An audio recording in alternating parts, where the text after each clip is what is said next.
Hello, my name is Ben. And my name is Josh. And welcome back to FPL Graduates. Oh, it's getting close, Josh. It's getting close. I'm so buzzing for the season. Only 2 days away. Sadly, we couldn't do a deadline stream, but this is the best you're going to get. And it's going to be a cracker, so make sure you stay tuned. Yeah, I mean, I'll try and get a TikTok stream going for tomorrow. And maybe we can even go live with the guest we've got on tonight. It is FPL Liam. Welcome to the stream. How are you doing, mate? I'm very good. I was considering saying "all right, guys," but I thought that wouldn't sound good, so stick to that. Awesome. It's good to have you on, mate. It's been great working with you over the Euros, streaming together. It's been a while. Yeah, it's been good. It's been good, though. Exciting times. FPL is back. Are we ready, Ben? It's stressful already for me. I don't know about you guys, but transfer news going around constantly, injury news changing all the time, and that results in the FPL drafts, going a bit skew if, and you're having to make a few transfers. But should we talk first about like the fixtures, game week 1 to 6, and what sort of teams we want to be looking at in terms of players on our FPL team, teams to target, teams to avoid? Liam, what are your thoughts on teams that, for the first 6 game weeks, you have to have players from that team? Yeah, well, first of all, the obvious one is Liverpool. I mean, you don't have triple Liverpool, you're doing something wrong. So, first of all, Trent and Salah will be in almost every team. And now with Robertson's injury, we're going to be seeing Tsimikas in almost every team, aren't we? I think Brighton are another team with great fixtures. I was speaking about it in a video I made. Just because Brighton finished 16th doesn't mean we should dismiss them as a FPL team. Defensively, they were very good. And even White left, I think Graham Potter is a brilliant manager, and he'll still set them up well defensively. And if you look at their fixtures, and I think you have Fantasy Football Hub, any of those fixture tickers will put Brighton right up there. They'll put Everton up there, but I don't love any of the Everton assets for that price. And then what other teams do we have? Villa for the first 3, but then you don't want to have 3 players who will then want to transfer out, right? So I'd say go for 1 or 2 from Villa, not 3. And the rest, you'll look at later fixtures. They won't be the first 6 that are standouts, but you get to your Rafinhas, right? Your Tonys, who are just good for their price. But fixture-wise, I think Brighton and Liverpool are the teams you want to be going for. Josh, what are your thoughts? Are you in agreement with what Liam's saying?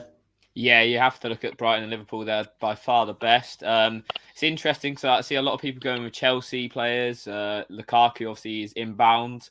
But they do have the worst fixtures on paper, but you can sort of get away with it being Chelsea. They'll obviously pick up points throughout that period. For me, Everton second on the ticker overall. This is attack and defence. I'd stay clear of them. They don't look good. They've looked a bit shaky pre-season. DCL might not be back. Who knows? He was in training today, so that doesn't look hopeful. But yeah, I'd stay clear of them. Other than that, I agree with everything that Liam said. What about you, Ben? Yeah, I mean, for the fixtures, you look at those teams that you've already said as the obvious ones. My only reservation, though, on Brighton, I know they've had so many injuries and everything that could possibly go wrong for them has gone wrong. I imagine Liam will probably say it's the system. The system is fine, it's solid, doesn't matter who you got in there. But that's the reason why I'd be a little bit concerned about Brighton, maybe. But the Liverpool team, I think a double up is the minimum what you've got to have. And the only reason I can see people not tripling up yet is for that flexibility of Tsimikas or Jota. Or whoever starts, picking up form in that Liverpool team, you're going to want to get in. So, the double up is definitely essential. Essential. He's already dropped it. I've dropped that E-bomb already. I can only apologise. You think Trent is absolutely essential? Trent, yes, I think he is. I haven't made a draft without him, so surely that must mean he's essential. Yeah, no, me neither. People comment on my videos saying, would it be okay to go with Tsimikas to cover Trent, or can I go for Tsimikas over Trent? What do you guys say to them? Absolutely not. I think both is definitely reasonable. Like I wouldn't, because when Liverpool play Chelsea game week 3, having Tsimikas on the bench is not a problem. But Trent, he's someone who you have in your team like game week 1 to 38. Like he will return consistently. Yeah. He's been the top one of the top point scorers defenders wise for like the last 2-3 years. So yeah, very good player. But do both. Do not go. If you had Robertson, then I could understand more so. But do not replace Trent with Tsimikas. That is a red flag. Yeah, I think people look at that price and go, "Oh yeah," but Tsimikas, we got to think as well. There's an international break after the 3rd game week, so you're looking at getting him in for 3 weeks, and then you're going like, oh, "I've got a 4 million defender. He's not going to play if Robertson's back." So you got to think about it like that as well. Trent Alexander-Arnold on set pieces as well. If Liverpool concede, I'd be definitely more happy with Trent in my team, who's a lot more expensive, but is going to return a lot more going forwards. And Tsimikas, who relatively, untried and we don't know much about him, especially in that Premier League. Yeah, and Tsimikas also wasn't that good going forward in his previous league. I looked at his stats on FBref. He had like 0.07, he had 0.08 or 0.07 assists per 90 with no goals in his last 2 seasons in the Greek Super League. So I'm not, even though he had a great cross right in the friendly, and I've read about him that he's a great crosser of the ball. He didn't have great attacking numbers. So I would say, yeah, stick to Trent. The other issue is if you don't have Trent and you have Tsimikas, you're going to want Trent to game week 4, 5, and 6. Yeah. And what are you going to do then? How are you going to get 3.5 million to go from Tsimikas to Trent once Robbo is back? Yeah, I think as well, you're talking about the ceilings as well of each of the players. Tsimikas realistically has a ceiling of 9 points, a clean sheet and an assist, and the potential of bonus points. Trent Alexander-Arnold has literally no ceiling. He could easily bag. We've seen him before against Leicester. He bags like a couple of goals, and you're looking at 20 points or something. So, you got to think about it like that. As a reason he's a premium. He's a bonus point magnet. And one other thing that I'd hedge my bets with Tsimikas is Milner. Apparently, we starting. I heard it might be in midfield, but even with the thought of Milner being in and around the first team, it scares me having Tsimikas. So yeah, he's a risky one, but because he's 4 million, it's more than worth it. Like his upside is so much better. But Trent and Tsimikas for probably all 3 of us, I think I can say that for. Yeah, I think the Athletic, that journalist for Liverpool, what's his name? Pierce, I'm not sure. Yeah. He said that Tsimikas will 100% start over Robertson. It won't be Milner, and that they bought Tsimikas for this purpose.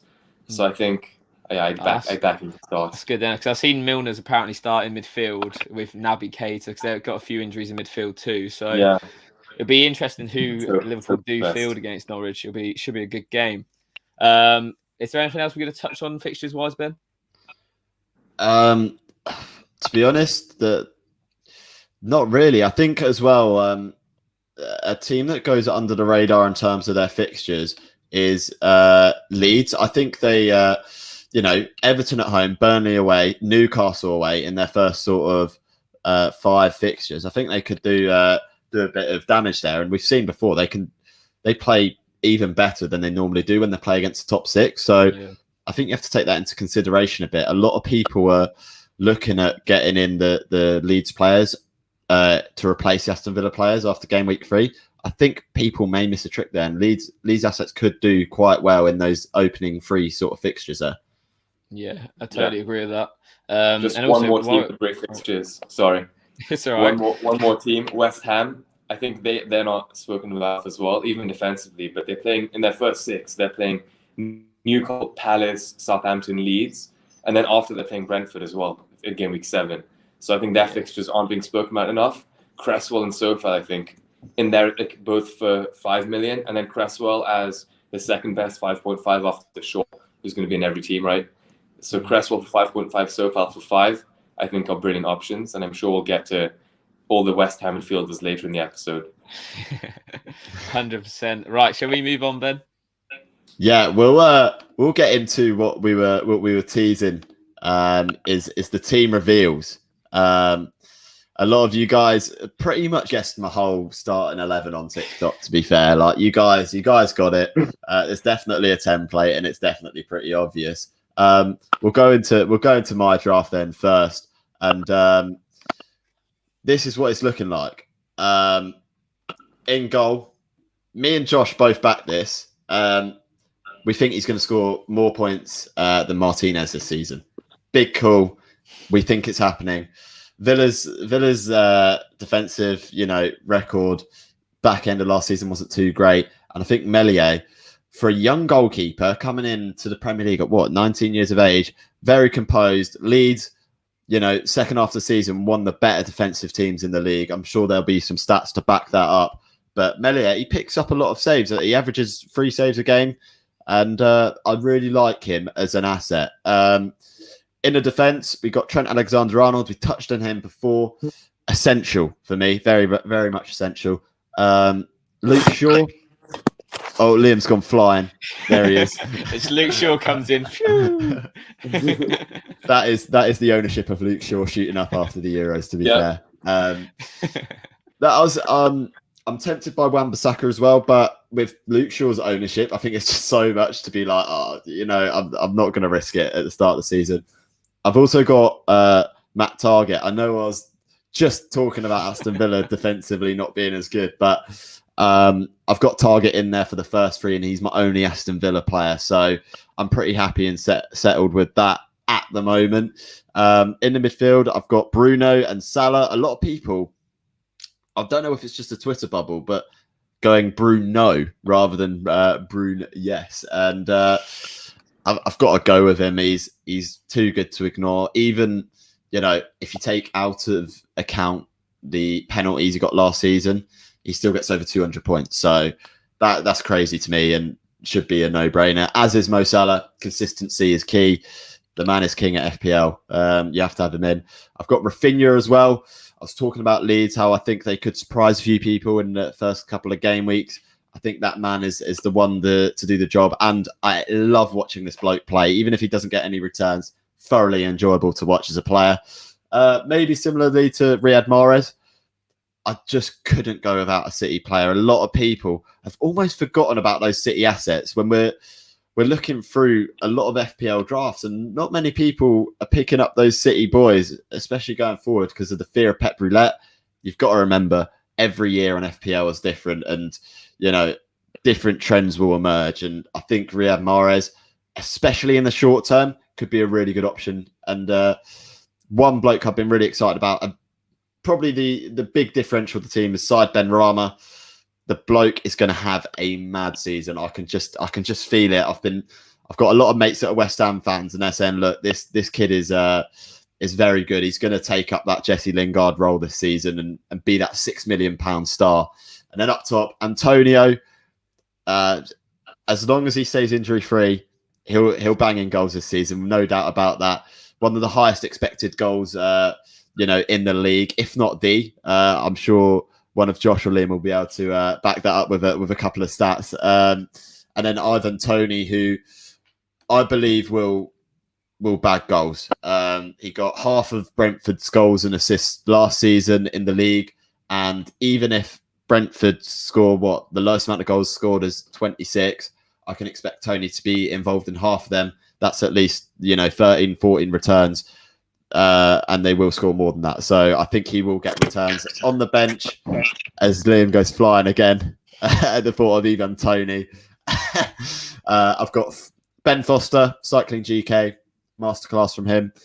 Ben White, Amity, who he's a player that I'm not happy with at the moment, given that Vestergaard's looking like he's going to Leicester. And then Obafemi as well, another player who I'm not too sure on. It's just a cheap player in there. But yeah, that is how the team is looking. Josh, what are your thoughts on that? Yeah, looks really good. Quite similar to mine as well, which is interesting because me and Ben don't really speak too much in terms of picks of our teams. It's been a bit quiet this season compared to usual. It's been a bit quiet. So it's interesting to look. Antonio, the stat you're looking for, I think he's one of the highest expected goals per 90 in the Premier League. So when he is fit, he does score goals, which is important. But yeah, like you said, a lot of that 7.5 million midfield striker bracket, a lot of injury risks. There's Callum Wilson, there's Antonio, Jimenez, Danny Ings at 8 as well. So they all have their downside. It's just trying to pick the best one out of a decent bunch, not a bad bunch. Love Ben Rama shout. Mahrez is so interesting. I don't have a City asset because I'm not willing to play that Pep Roulette game week 1.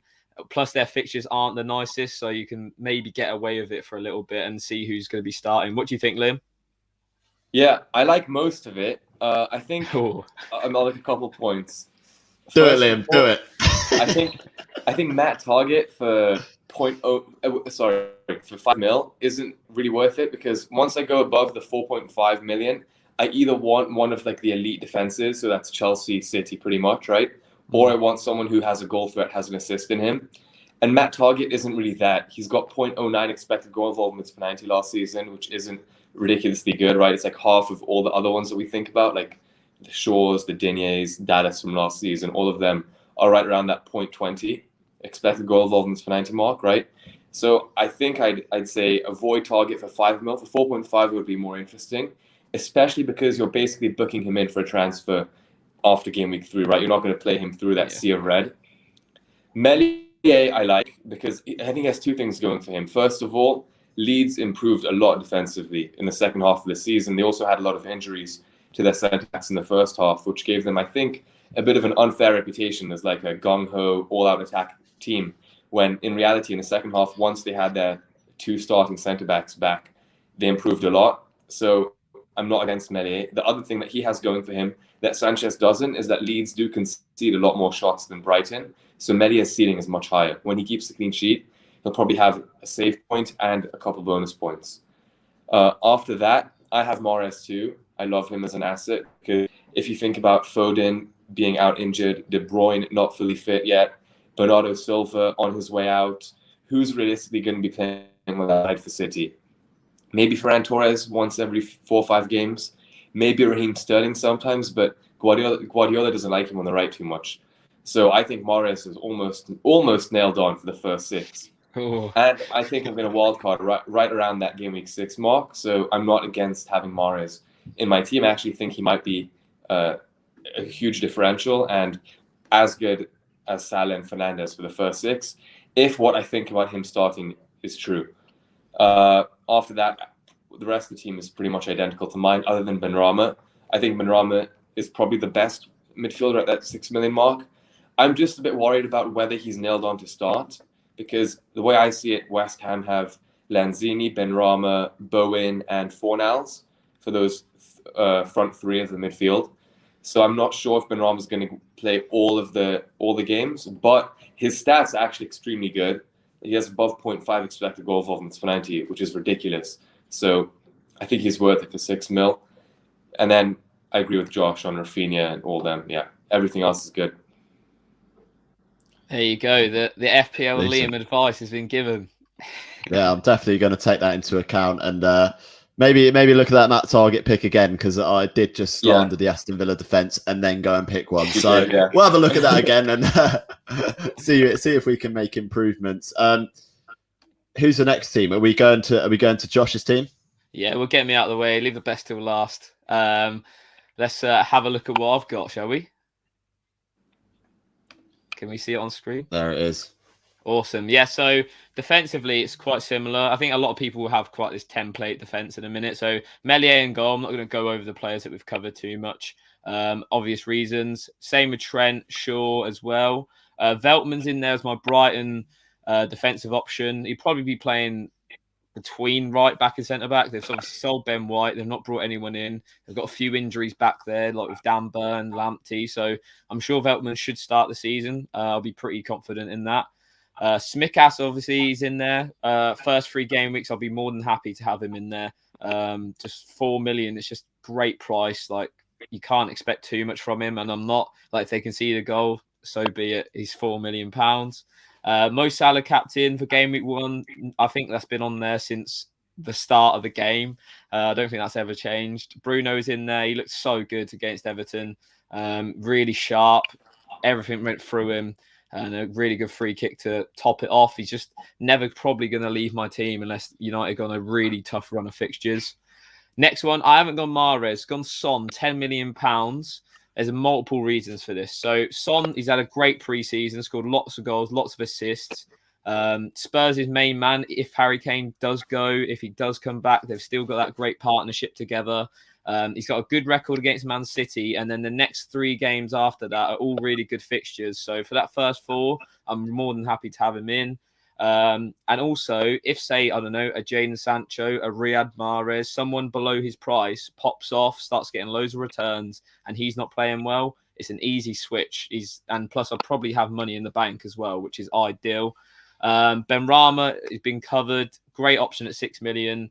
If you can't afford Jarrod Bowen, and I also think he's probably a little bit better than him when he does play, if he can nail down that starting spot.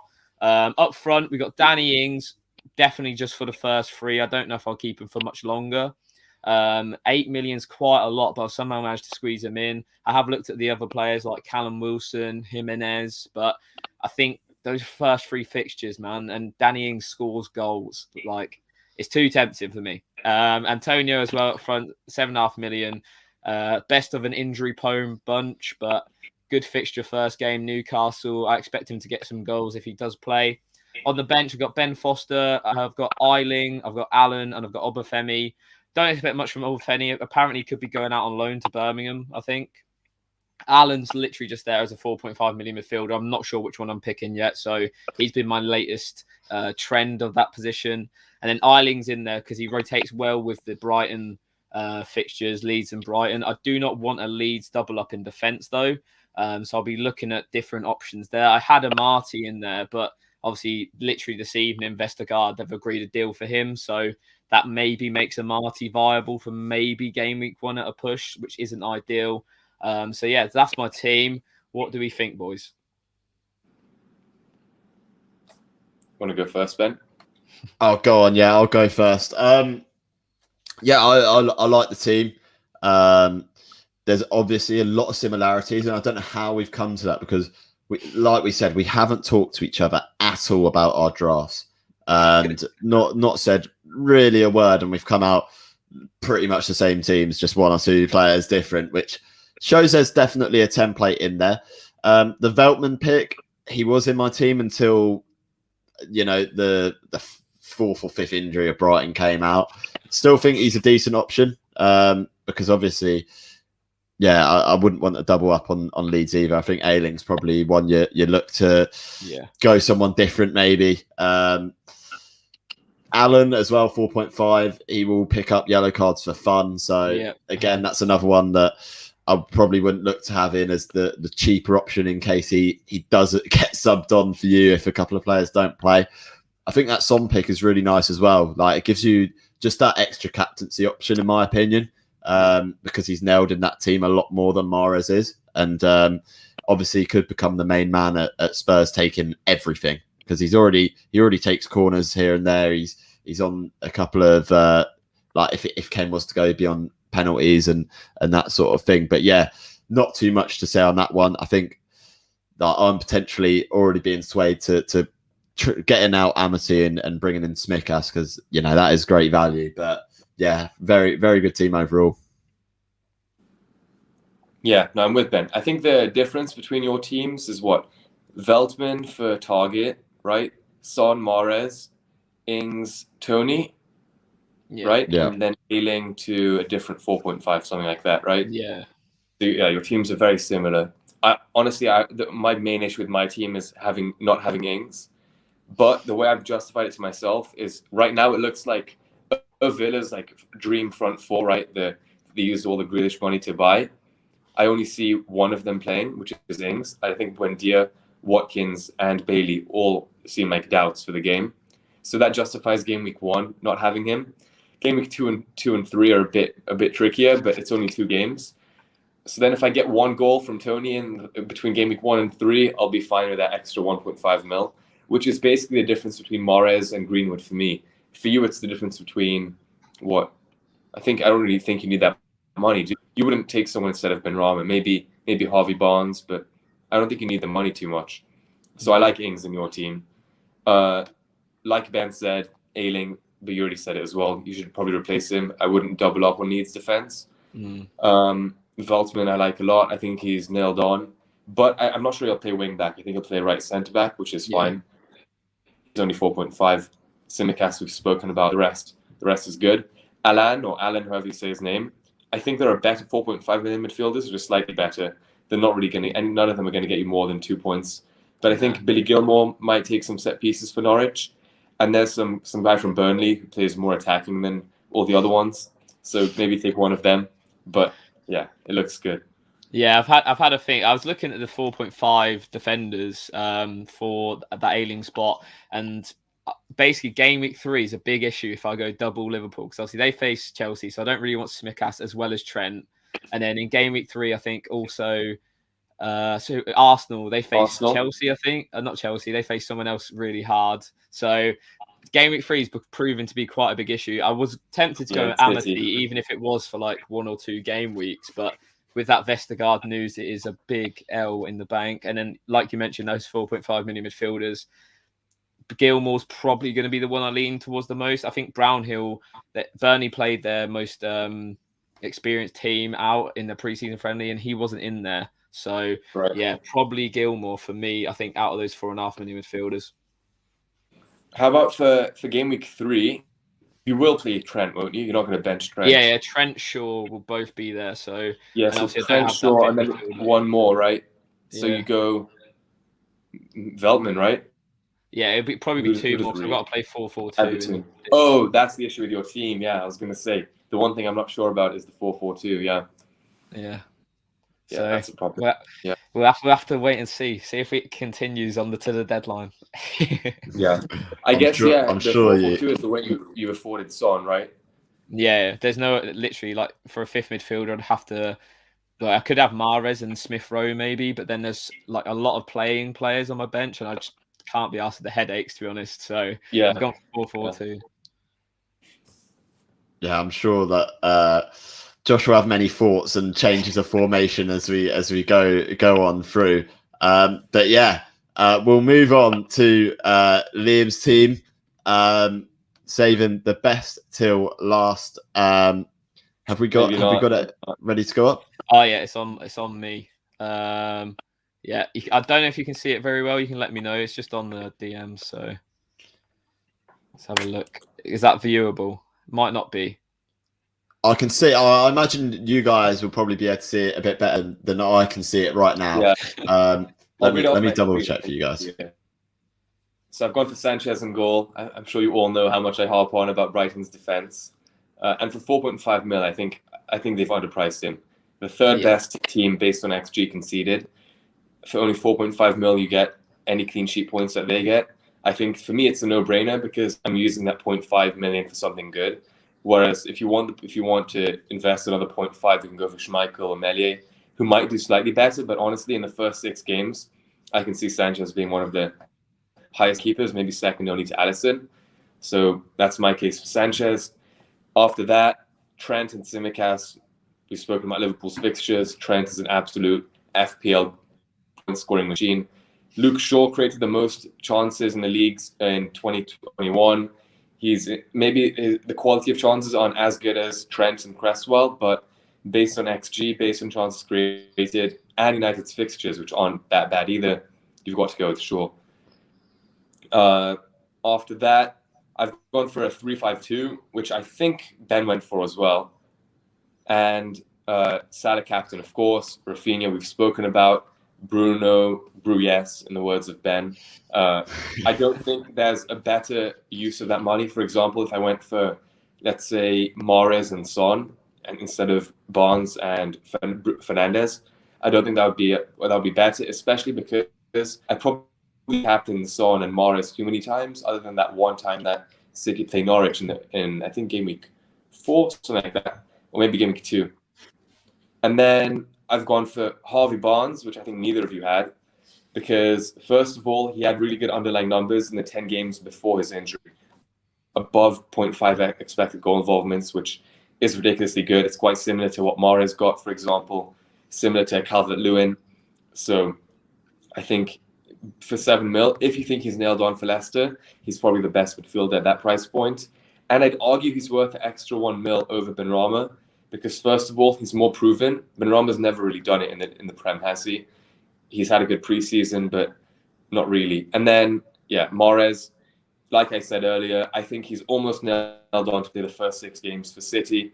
City's fixtures aren't as bad as we think just because of that one, I think it's red fixture against Tottenham. You should look further. They have good fixtures. I think Mahrez for 9 mil is a bargain if he's nailed on, which I think he is because of their injuries. Next, Antonio and Tony, which sound good together as well.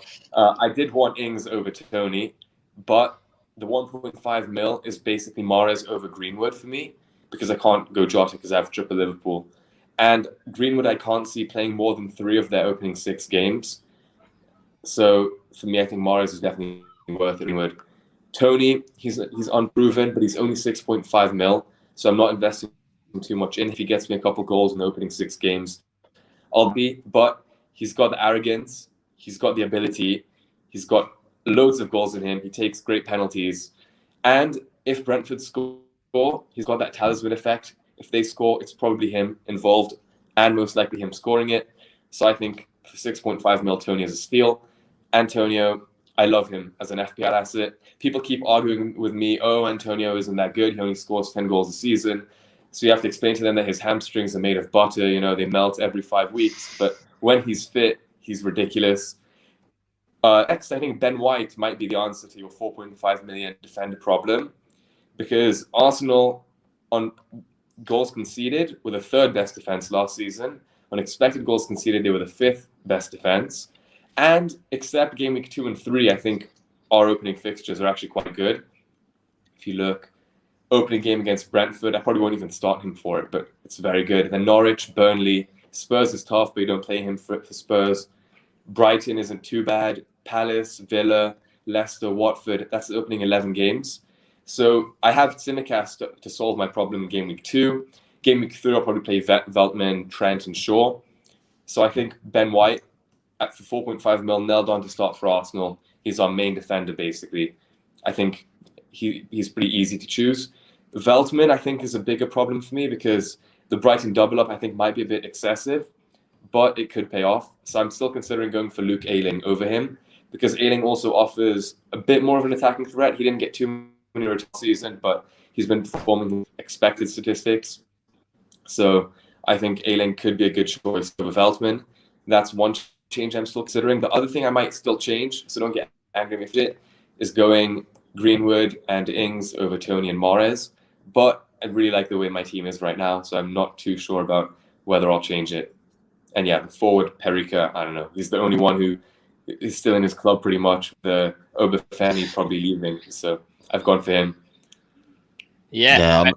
Really nice, isn't it, Ben? You can talk about it because you've got quite similar teams, to be fair. Yeah, I definitely would go the Mahrez and Tony route over the Ings and Greenwood, especially because I'm hearing that Martial is going to be playing and in those opening sort of fixtures. So that basically means Greenwood's a lot less likely to start. And as crazy as it sounds, I think I trust Pep more than Solskjaer in that regard with the Mahrez pick, which is crazy to say already. And Tony, he's nailed on to start anyway, so you don't need to worry about that. And if he continues how he's been playing for Brentford, he will be involved in half of their goals this season. So you don't need to worry about that too much. In terms of other players, I can see where you're talking with the goalkeeper picks.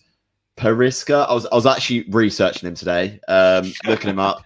He doesn't do anything. He won't play, I don't think.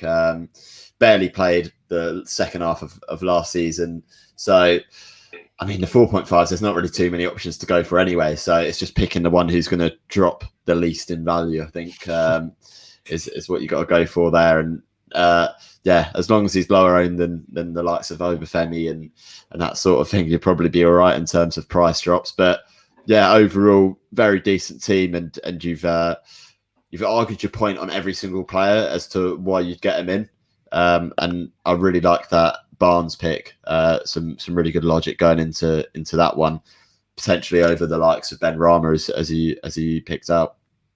Yeah, I had Barnes in one of my recent drafts, to be fair, because I feel like he's probably one of the most nailed Leicester attackers, and Leicester do have a good set of fixtures. There's some decent ones in there.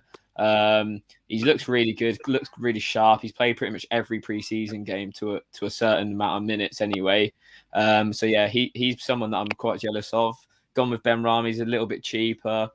I'm a bit surprised I'm the only one with Danny Ings. He's 30% owned in the game at the minute.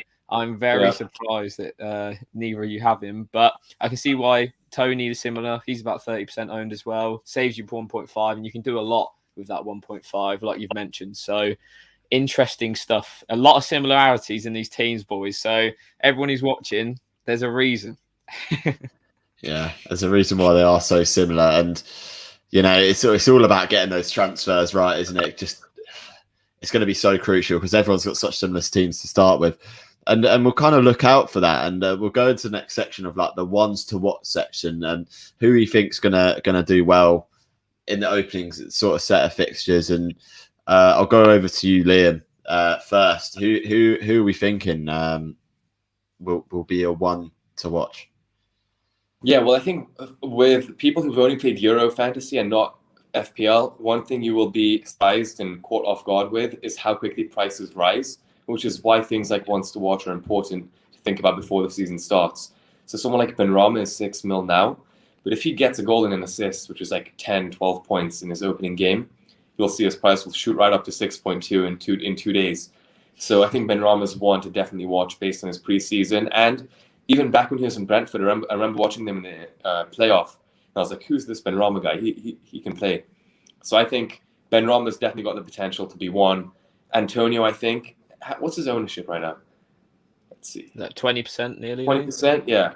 Once he gets a couple of goals with those easy fixtures, I think he's going to go up in price as well. Mahrez, I think, he isn't that highly owned either. Yeah, about 7%. Another one to watch. Let's think about people not in my team. So I said Ben Rama. Potentially Sofal, I think, is another one. Yeah. His underlying numbers were almost as good as Cresswell's last season, but he didn't really meet them. So he's another one. Yeah, with West Ham's fixtures. Potentially, whichever striker does end up starting for Brighton, whether that's Welbeck or Mope, I think it's completely left field. But if they somehow get into good form, they could do very well. But yeah, so those are all my picks. Interesting stuff. You reel off a few, so there's a lot to watch out for.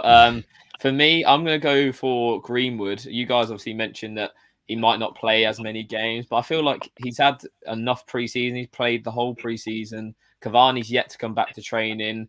Martial's just come back with an injury. There's a lot of room for him to go in there. Obviously, still no Rashford. We've got maybe Sancho playing at the weekend at a push, but I feel like either up front or on the right, we'll see a lot of Greenwood, especially in the first three. And if people are looking to wildcard in game week 6, he's easy to move about as well for other players.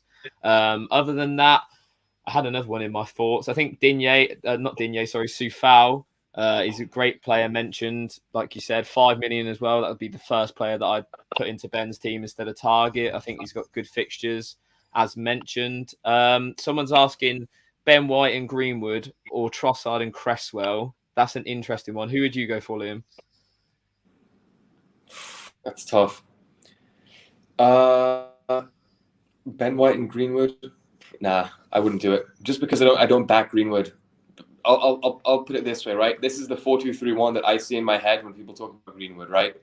You've got Bruno at 10, Pogba on the left, Sancho on the right, and Martial up front. That's going to happen these 2 of the 6 games, right? What happens if those 2 games, if the 4 games that Greenwood plays, you get like Wolves and West Ham. Suddenly he doesn't look that good. So you free up a mil. You go for Trossard, who's nailed on to start. He does have slightly worse numbers, but let's say Trossard is around 0.4 expected goal involvement. Greenwood's around 0.6. Greenwood's a bit more clinical, but if Greenwood only plays 4 out of 6 games, their numbers suddenly become equal, right? Just because of the minutes they play. Yeah. So I'd say Trossard and Cresswell for me. Interesting. What are you saying, Ben? Any ones to watches, or do you want to put on that?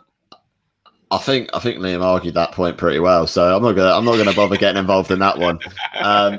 For my ones to watch, I've said it once, I'll say it again. I think the Leeds boys are pretty ones that you got to keep an eye on this season. I think Rodrigo, he's got potential to bag a few more goals than he did last season. he had his first season in the Premier League, and towards the end of the season, we saw that true player come out and start scoring goals and looking really dangerous, and could challenge Bamford for that, you know, spot up front. In terms of other players, I think you've covered a lot of them very well. Not too many left for me to pick up on, but Benrahma for me, he'll have a standout year. Hopefully, hopefully I'm right in that one. And I've not seen my mate get. He was on the channel. He's the first FPL Fridays guest ever. I've not seen him get this gassed up about a player since Dimitri Payet. He said he is the second coming of Payet. So, wow. Big talk, and it's that talk that's got him in my team. So I'm looking forward to seeing how it goes, and hopefully, you know, catch a price rise and a few points to take me up the mini leagues early on. One person we haven't mentioned, just to quickly before we move on, Jack Grealish. What's our thoughts on him? Do we think he's gonna be worth more value at City, or what? You know, Pep Roulette? What are we saying? I'm worried about Grealish at City for two reasons. One is Pep Roulette, right? That's the obvious one. Bernardo Silva hasn't left yet. And I think Pep will use both of them in a quite similar way. That kind of number 8 who slows the game down, picks the ball up, distributes it around. And that's one. Number 2, I think Grealish at City will play a very different role to the one he played at Villa. First of all, not every attack will go through him. But more importantly, Guardiola said he sees Grealish as an 8, not as a 7 or a 10. So I think Grealish will play deeper and will be as involved in goals, especially actually scoring. I think he'll do far less of that. But even assisting, being that final ball, I'm not sure we're going to see that as much from Grealish. But if we do end up seeing Grealish playing that De Bruyne role, being the chief creator for City, at that point we can start thinking about Grealish. But for game week 1, unless you have something great to do with that million that you save for Grealish over Mahrez, I wouldn't do it. Interesting. Are you on the similar lines, Ben? Yeah, I'm kind of thinking a bit similar. See, at the start of the season, you think, okay, De Bruyne is not playing, and then you think Grealish might not play then, and then you think, you know, all these City players have had such long summers, and it's just a toss-up of who we think is going to play. And Mahrez, for me, is the only one that's like nailed in that attack, or as nailed as you can be with Pep Guardiola, because, you know, he has played loads of minutes in pre-season, and he has looked good in those games. So for the sake of 1 million, I think it's probably worth, you know, paying that little bit extra just for the satisfaction of knowing that he's going to be more likely to start in that City team come, you know, the first, 4 to 6 game weeks of the season, and just gives you that peace of mind, you know, less stress sleeping at night if you have Mahrez rather than Grealish. Yeah, for those of you who are new to FPL, the stress of 5 minutes before the Man City lineups come out, I can't describe it to you. It's not worth Twitter, it, believe me. And then, Twitter goes into meltdown, doesn't it? You have refreshing FPL Rockstars Twitter, and then you see the lineups come out. You see their third goalkeeper starting in goal. You see, at some point, everyone had Cancelo and Stones in their team last season. Yeah. They're both benched. They're playing Ake at left back, things like that. Trust me, it's not worth it. And then you got FPL Boona accidentally getting the lineup completely right off no information, and it just sends everyone into meltdown, and we're all loving it. So yeah, I mean, those City lineups, I mean, hopefully it improves our mood rather than putting us in the mud for the week as it used to do every week.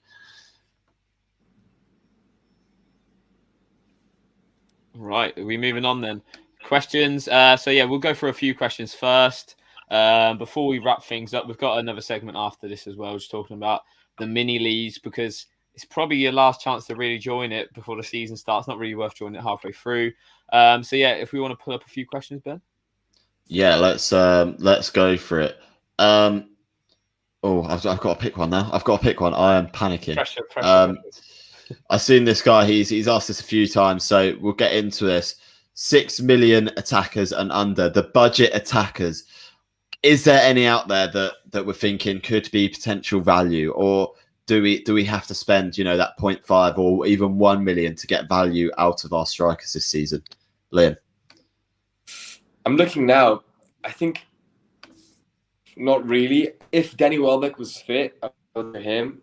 but for 6 million, nah. Maybe Timo Pukki, but nah. I trust me. There are ways you can get that 0.5 mil, and it'll be worth it for you. There's no one for 6 or 5.5 in that forward slot that tempts me in any way. Other than Welbeck, maybe even then I wouldn't go for Welbeck because 1, he gets injured every couple of weeks. 2, he's not really nailed on to start. Whereas you can get someone like Ivan Toney for 6.5.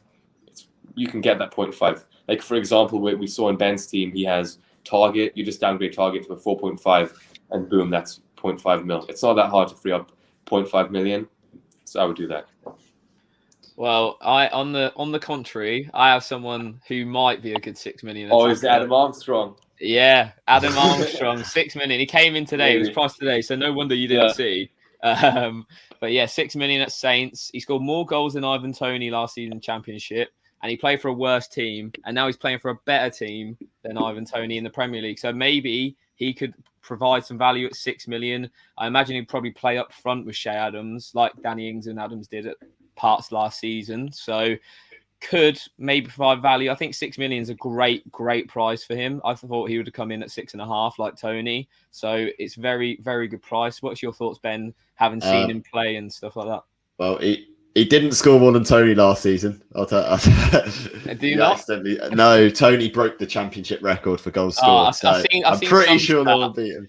Maybe it's like the last 2 seasons or something. Yeah, it might be over the last 2 seasons. You might be right there. Armstrong, very good striker. But for me, he needs half a season before I'd consider him, or maybe even a full season. I can see him having a similar effect as Shea Adams did when he joined Southampton. Maybe take a while to warm up, and then once he gets going and finds his feet, he'll start scoring. I think he could be basically a Shea Adams regen for FPL, is what I'm thinking.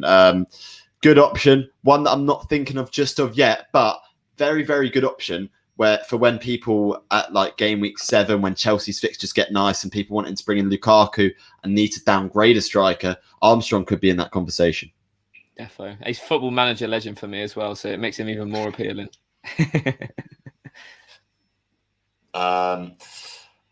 Let's get this one up from a Royal. We love to see that. Thoughts on Ferran Torres playing striker? Will that happen, or will we see, someone else taking up that position? What are we thinking? Well, I think first of all, trying to read Guardiola's mind, you've already lost at that point.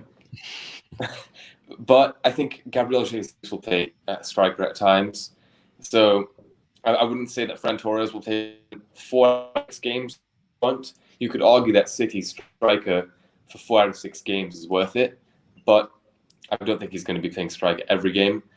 Even then, that we've seen with Jesus, De Bruyne, Torres, the strikers score that many goals. It's quite similar to Firmino, where it's a false 9. So until Kane or someone, I was hoping Ings would go to City. I thought that would be a great FPL option. But someone like a Kane and Ings, even Patrick Bamford, a real number 9, until someone like that plays up front for City, I'm not going to be playing someone because he gets rotated at false 9. Yeah, I have to agree with him there. Ferran Torres, although he's a great price at 7 million, it's maybe even worth the risk with that price. There are probably better, obviously, definitely more nailed options, like we mentioned earlier, Harvey Barnes. So, yeah, I have to agree with Liam with that one. Yeah, we've got another message here. Since Havertz is starting tonight, doesn't make him a doubt versus Palace. Now, two-shell tombola, as we like to call it, is definitely around the corner. One we experienced in that second half of the season. There's so many Chelsea options, isn't there? Are we thinking that playing tonight's going to make them a doubt for the weekend? What are we thinking about that? Is that just dependent on the minutes he gets tonight? Go ahead, George. I'm looking at the lineups right now. It's a tough one. I think with the lineup tonight, what I saw from it is there was Kante and then the front 3. The rest were sort of rotation options, in my opinion. Didn't see a lot else other than that. We saw Zuma at the back with Chalobah. So I wouldn't say they played their first lineup. And you got to remember, if Havertz doesn't play against Palace, who's actually going to start in attack? Like they had Werner, Havertz, and Ziyech playing tonight. So I don't see who starts in attack. I don't see Lukaku playing game week 1, considering he hasn't properly signed and been announced yet. That would shock me to see him playing on I think it's Saturday or Sunday. I think they play Saturday for Saturday, yeah. So for me, I think he is in there, but with the imminent signing of Lukaku, that makes me not want Havertz anyway. Yeah, I agree. I wouldn't go for Havertz because realistically, you're only taking him for game week 1. After that, you're probably going to be transferring him out. Even before the Lukaku transfer was confirmed, people were planning on transferring him out because of Chelsea's tough fixtures. Yeah. But now we know for a fact, because of the Romano, here we go. We know Lukaku is going to Chelsea, right? So Havertz won't be starting up front anymore. So at that point, Havertz, when he was playing in midfield for Chelsea, he wasn't really looking like an FPL asset or a footballer at times. But I think he was coming back from illness. But still, I don't think in midfield Havertz is an option, and he's not going to play more than one game, I think, up front for Chelsea this season because of Lukaku. So regardless of whether he starts against Palace or not, I wouldn't recommend taking him in your team. Here's another question from another Jack. Rafinha or Benrahma? That is a tough one. I would go Rafinha. Depends how much you enjoy risk. Sorry, go ahead. Nah, I was going to say, I was going to go if I had the 0.5, I would go Rafinha. Yeah, I'm inclined to agree. I think, look, don't be blinded by the fact that Rafinha has 2 red fixtures, and one of them is against Everton, who, I mean, Benitez is a good manager, but I don't think he's going to be making them defensively solid in 2 weeks. I also remember Ancelotti talking about how the defenders just aren't that focused. Like they don't listen to tactics that well. So I don't think they're a red fixture. After that, they play Burnley, then Liverpool, but then Newcastle, West Ham, Watford, Southampton, Wolves, Norwich. For those fixtures, you're going to want Rafinha, and you're not going to transfer Benrahma out to get Rafinha because it's going to -4. So you want to decide on which one you want for the next 8 games, realistically. So I'd recommend Rafinha, but if you want to take the risk and you're a West Ham fan or a huge Benrahma believer, then you can go for it. But I'd say probably Rafinha.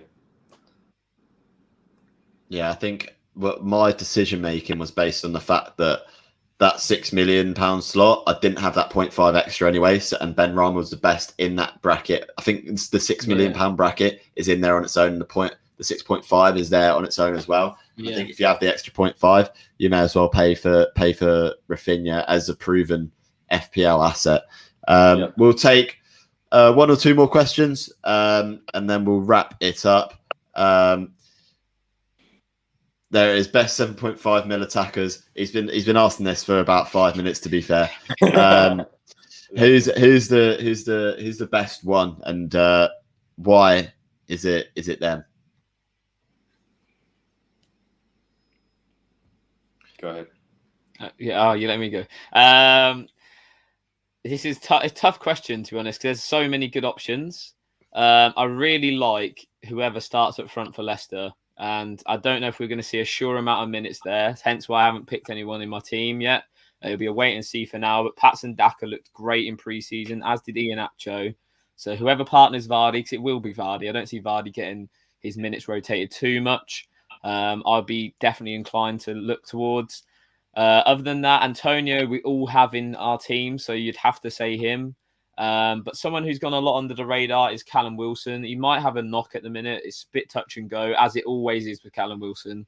But he is involved in so heavily in Newcastle's goals. He's always there. I think almost 50% last season he was involved in, which is mental. And it's just nice to know that when Newcastle score, he should be involved in that goal. So I think they would be the 3 that I'd be looking towards, and maybe Raul Jimenez after game week 3. They'd be my ones. Yeah, no, I think I'm with you. I think, like you said, with the Leicester attackers, both Iheanacho and Daka, if one of them was nailed on, I would say one of them. But because they're not, I just can't recommend either Iheanacho or Daka, especially because of the centre-back injuries for Leicester. I do think they're going to go to some kind of variation of the 4-5-1, which only leaves room for one of Vardy, Daka, or Iheanacho. So unless Maddison gets injured, forcing them to go to 4-4-2, or playing Iheanacho in that kind of behind the striker role, I don't see Iheanacho a viable option right now. Antonio, I think, is the best one, just because we all have him. And we already explained he has incredibly good underlying numbers, and he's a good finisher, just a good player in general. So it's not like Mopé or Werner, where they have good underlying numbers, but they can't convert, which, by the way, is the same case I'd make for Callum Wilson, that even though his underlying numbers aren't as good as someone like Antonio, Watkins, Bamford, because he's such a good finisher, it doesn't matter if he plays for Newcastle. If he gets a chance, he'll bury it. So even though he's right around that 0.5 expected goal involvement for 90, you'd expect him to score roughly similar to Antonio. But the issue is you can't really predict a team like Newcastle, how well they'll do. So I don't love him as much as I do Antonio, which is why, by the way, I'm tempted, for example, to go Barnes to Benrahma to free up $1 million for Wilson over Tony. But because of the fact that Wilson plays for Steve Bruce in Newcastle, I don't love him that much. Beyond that, like you said, Jimenez, it's quite convenient for us that Wolves' opening 3 fixtures aren't that good, because it means that we have time to see how Jimenez is responding. We don't know how well he'll do coming back from his injury. Even though he did well in pre-season, the Premier League is a different story. We need to see if he's brave in the air, if he feels confident, which we'd all understand if he isn't, but let's see how he does. So I would say in order, probably Watkins, when he's fit, right, probably at the top.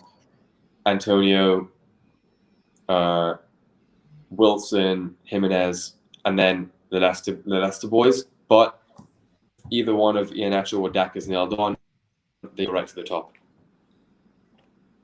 Yeah, definitely. I have to agree with you there. Like, whichever one of them Leicester boys gets the nod and starts playing more consistently, they'll be up there with some of the best FPL assets in the game, because when Leicester get going, they really do. They score a lot of goals. They look decent going forwards. Loads of creativity. So I think whoever starts up there with Vardy is going to be the asset to go for. So that wraps up the Game Week 1 preview.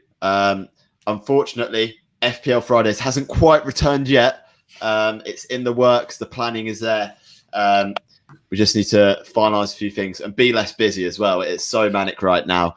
But yeah, any last words, Josh, that we need to say? Yeah, you can join our league if you haven't already. The code is in the description, I do believe, as well. It's 8IO85C. I'll put it in the comments at some stage as well. So make sure you join our league. I'm sure Liam will plug his league as well before we finish. And yeah, thanks everyone for joining us. Been a great first stream, and good luck in this game week. What do you want to say, Liam? I'm looking for the league code. There we go. Yeah, join my league. It's 581YQU. It's also in the bio for my TikTok, but everyone keeps asking me what my league code is, so they must not see it in my bio. So yeah, join my league.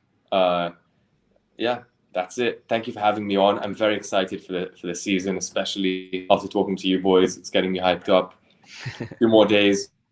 But I will say, last thing, don't stress about your Game Week 1 draft. Realistically, everyone will wildcard quite early. You have 38 weeks of captains, injuries, suspensions, COVID issues. So many things can still happen, believe me. So don't stress so much about your Game Week 1 team, and make FPL as fun.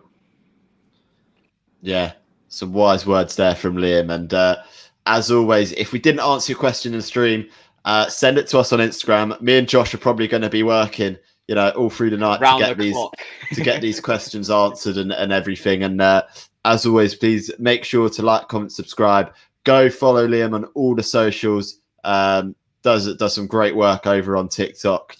One of the OGs now, I think we can call you, of FPL TikTok. So yeah. As always, I've been Ben. I've been Josh. I've been Liam.